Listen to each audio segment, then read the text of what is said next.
Johnny, how are you today? Mr. Smythe. Yeah, whatever. Right, now the reason I've called you in today is because Labour are getting ahead in the popularity stakes, and we're rather doing that. That's why I've had you teamed up with Jasper all week to sort of knock a few ideas out. Now, I know he's a bit of a wild card and everything, and some of his ideas are just a bit over the top, to be frank. But what did you get? What did you come up with? Well, after considerable wrangling, we did have one idea we was kicking around for a while, which was stamping out free thinking. Couldn't quite figure out how to achieve this though, so in the end we went for something different. And we compromised on a radical new idea. See, we think that people are not happy enough these days. I personally blame the internet and Chris Moyles. We can't really get rid of the internet, it's a worldwide thing. No, we cannot. However, we do have a very good solution on how to enforce happiness on people. A strange chap in Wales somewhere has come up with this device. It's a small little gadget and it attaches to the side of your head. And it monitors stress levels and those such things and tells you how happy you are. That's a bit pointless, isn't it? Surely people know how happy they are.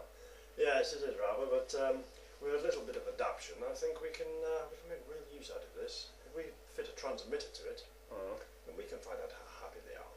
Right, okay. And so, yeah, I think we might get a bit of a problem with this. I mean, many people just would refuse to wear it, wouldn't they? Yes, probably. We'd have to enforce it by law. Have some kind of a fine for not wearing it. Fixed penalty. Yes, about £100 or something like that. That'd be reasonable. Yeah. And if they complain too much, we'd just, accuse it. Would you say it was an anti-terror measure? Now, that's a good idea. Now, terrorism was probably the very best thing that Labour government ever invented. Yes, I know. I was on that committee. That doesn't surprise me at all. Yes. Right, well, there is 62 million people in this country. Yeah. That would take an awful lot of computing power, surely. Yes, it would. We'd have to build a new supercomputer. Right. It's very large, about the size of a small town, in fact. Yes, that is big. But it would have the benefit of we could put all of our databases into that computer. You know, put all our eggs in one basket, so to speak. Oh, right. Not always a bad idea, is it?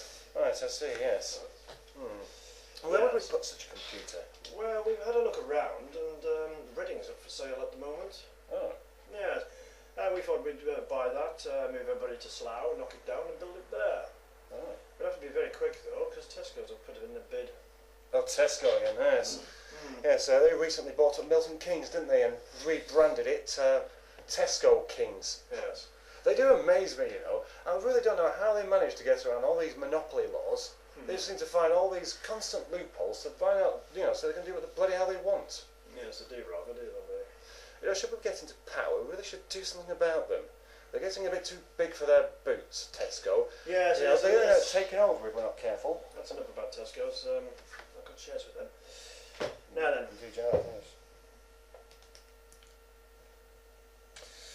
Well, I think it'd be quite expensive to do this, wouldn't it? Yes, it would rather.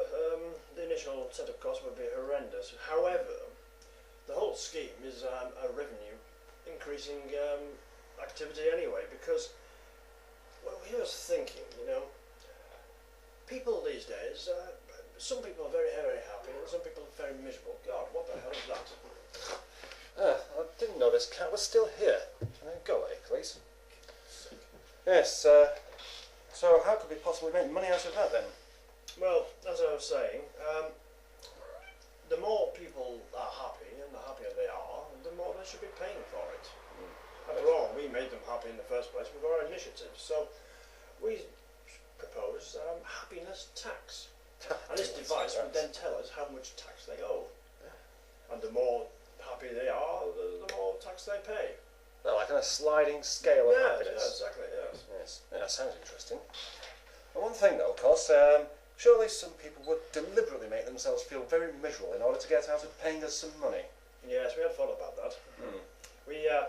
We think if people are miserable on a regular basis, then obviously they're not getting enough vitamin D, and they obviously need to be in the sunshine a little bit more. So they would be forced to work for us. picking up litter, cleaning the streets, that sort of thing, you know. And the brilliant thing about this is the fact that if they were doing it, we wouldn't need council workers to do that job, so we could sack them and save a fortune. Blimey, yes, and earn a fortune at the same time. Exactly. Win-win situation. Yes. Fantastic. Rather good, Yes. isn't it? Yes, yes, good thinking. Oh, another thing though, of course. Surely some of these people are miserable because they're jobs they don't like anyway, and so if they have to come and work for us for nothing, they're not going to earn any money to give to us. Yes, I mean that would make the whole thing a very good deterrent then, wouldn't it, really, to keep the thing on their head and be happy. Yeah, true. I And suppose it's down to them really to sort it out, isn't it? Yes, indeed, yes, just, pull itself together. Yes. And, those people who are clinically unhappy, of course, we'll just give them more drugs. Yes. That usually works.